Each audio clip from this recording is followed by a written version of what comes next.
Hi everyone, this is Caly. I am sharing a card today using the STAMPtember exclusive collaboration with Whimsy stamps, and this stamp set is called Basically Boo. It is so cute with a lot of different options for the word boo, and I love this one with the little girly ghost and her big bow on her head. So I'm going to stamp that and color a few things. There's not a whole lot of coloring to do here because the word boo is so simple and the bee is already black and the ghosts are typically white. So really the pops of color are going to be the pumpkin and that bow on the ghost's head. So I'll stamp that with VersaFine Clear ink here, and then I'm going to emboss that with clear embossing powder so that I can trap that ink underneath the embossed powder so I can make this Copic friendly.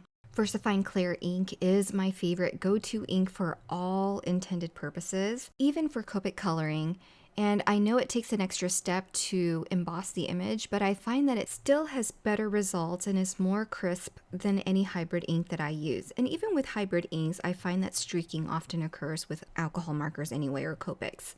All that to say, I love VersaFine Clear ink and it's my go-to ink. So now I'm going to simply color these ghosts here with a little bit of a light teal aqua color so that we can give the ghosts a little bit of a highlight and some color to them. I added some blush to those cheeks using the R30 marker, and now I'm going to use 3 different pink markers to add a bit of shading on the bow. Super simple coloring. And while the areas are small, I'm still going to do my best to add those pops of color since this image is so simple. So now I'm going to finish up here with the pumpkins using 3 oranges. I'm using the darkest color to go around those lines of the pumpkin to add shading into the crevices on the pumpkin's curves, and then add a medium color just slightly overlapping the darker colors, and then filling in the rest of the areas and blending it all out with the lightest orange or dark yellow. Now that I'm done, I'm going to use the coordinating dies for this stamp set to die cut all of these little images. I have a few accessory images with the spiders and the bats. If you're like me and prefer crafting with coordinating dies, be sure to grab it because it's going to sell out. And remember, this is a STAMPtember exclusive collaboration set, so once it sells out, it's not coming back. Okay, so now I'm going to work on my background. I'm going to use this spooky web embossing folder because I want to create lots of texture and color for my background. I like that this embossing folder has 2 spider webs on it, which creates 2 focal points. And when I'm creating, I try to visualize the card before I start crafting. And the reason why I chose this embossing folder is because I knew I wanted the boo word to be towards the center of my card. So I wanted the eye to be drawn in either corner as well, just creating multiple points of interest for the card. So anyway, I'm going to ink blend this entire panel, and I wanted to choose colors that would create these glows on the spider webs. So I did pink for the center of the spider webs and then blended out with a bluish purple and then into a dark purple. The colors of the inks that I'm using are bubblegum, clematis, and pansy. And I'll work my way using 2 colors. So I went from bubblegum to clematis and then back to bubblegum because I want to make sure those 2 colors blend well before moving on to the third and final color, which is pansy. So again, I'm going to work back and forth between the 2 colors. So once I'm done putting down a soft layer of pansy, I'm going to go back in with the clematis and make sure that that blends in well with the pansy, and then get back into the pansy color to blend that out even better. So with blending, especially on a surface like this, you want to make sure that you go in clockwise and counterclockwise motions so that you can get in all the nooks and crannies of the spider web ledges. So we don't want any missed areas of color, and we want to make sure that there's full coverage on this panel to make it impactful. And when you get splotchy areas like I'm getting here with this darkest color, don't give up. Keep going and keep going over those areas with that ink because it's going to soften up as it dries and it's not going to look as obvious.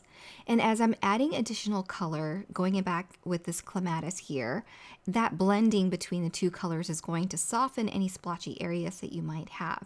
And especially with adding texture like I am here with some splatters of water, those areas aren't going to look perfect anyway, and it's only going to create more texture for your panel. So don't worry about the splotchiness.